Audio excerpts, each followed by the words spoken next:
Good morning, everybody. Happy Wednesday, middle of the week, as we roll on through Rural 2IC with another morning chat. And yesterday, we talked about one of the excuses that you might and probably would hear when you're trying to talk somebody about joining the preparedness community. And let's continue that. So, when you ask somebody, usually you will get that, well, what's the worst that could happen? And I get it, right? It's pretty valid question. Well, once you get over that hurdle and you go, hey, natural disasters and all sorts of accidents and different things, they happen, okay? And they're like, oh, all right, you know what? I see your side. But if something happens, they've got to help us, right? That they will help. And that's what I want to talk about today. Because for me, and I know being part of the preparedness community, I'm probably a little bit biased, but you would think of, with social media and wall-to-wall news coverage and all this other stuff, that with all of the things that are going on, whether it be some sort of natural disaster, whether it be some sort of plane accident, factory accident, whatever, that this stuff keeps getting shared out all over the place, and it's showing that it's happening all over the place, over and over and over and over, right? That it would make somebody want to become prepared.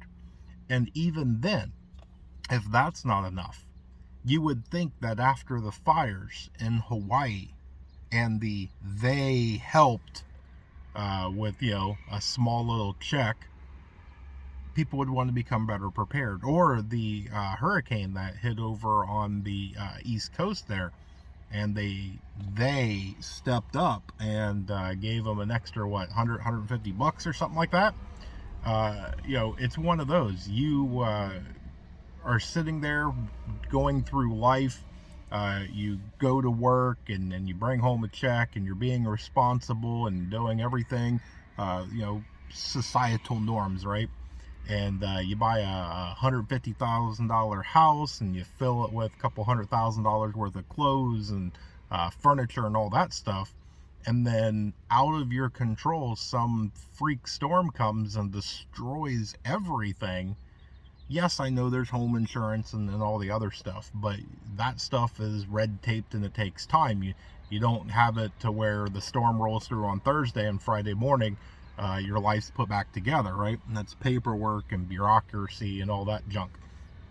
So you're looking for help now, immediate help. And it just boggles me that you have your entire life is completely uprooted, and somebody can come along and hand you 500 bucks, let's just say $1,000, and they're like, here you go. I mean, what's that supposed to do? It's not even to do anything. Even if you could go and get a hotel room around there, keeping in mind that it probably affected the whole, everybody in your neighborhood, is there going to be hotels that withstood the storm? Is there going to be hotels that actually have a vacancy? And what's $1,000 going to get you?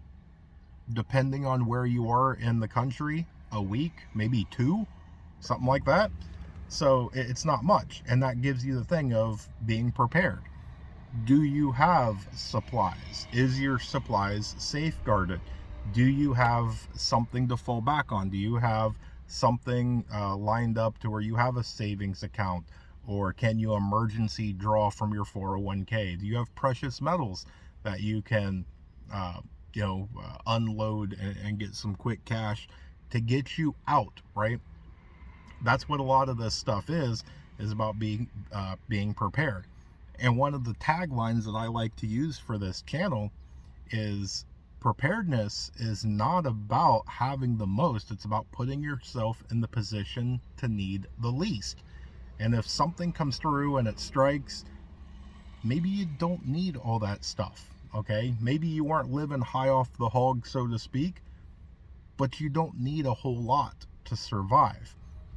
You can get by with just a little bit. It might be a little bit of a sacrifice. It might be a little uncomfortable or whatnot, but you can make it through with very little supplies for a pretty decent amount of time. So just something to think about as we go through, kind of a thing to self-assess, and then also one of the things to make sure that when we're talking to others that we want them to realize, here's historical facts. Are you prepared for it? So we'll keep visiting this on and off, because I think there's a lot more people that are waking up and they want to do something. And even if it's just a little bit, even if they just want to get prepared for 3 days, because that's what everybody tells, 3 days, cool, it's a start. It's better than nothing. So with that, I hope you guys have a great day. I hope you have a blessed day. Stay tuned, because there's more information to come. And with that, remember to remain united, because we're all prepping in this together.